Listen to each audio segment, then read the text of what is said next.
What's up, everyone? Look what I got a couple days ago. This is the Raspberry Pi. It's a little tiny computer, pretty much.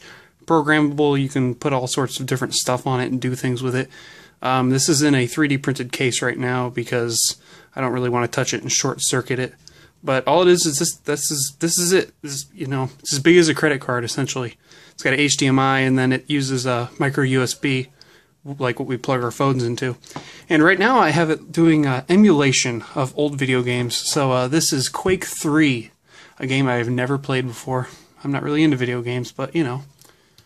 So anyway, yeah, it's running this. And it's actually running it really, really well. There is a little bit of a problem with the sound, just because this processor is not very powerful.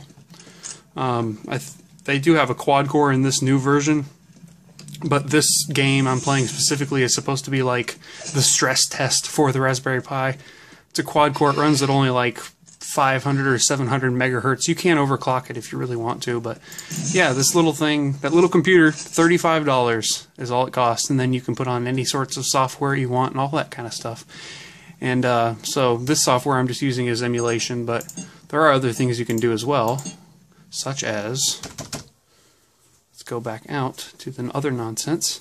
So these are just games that it comes with in this specific program that I'm using for it.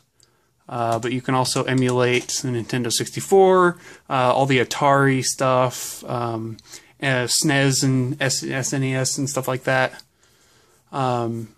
Apple, you can actually run like Apple II script programming, like the original Apple computers, IBM computers, Mac, and then all the other, pretty much any console you can think of too. So Game Boy, everything from Pac-Man all the way up till, like late 90s consoles, like Nintendo 64s and stuff like that. The Game Boy Advance, they have anything that you can download ROMs pretty much is supported. So it's really, really cool.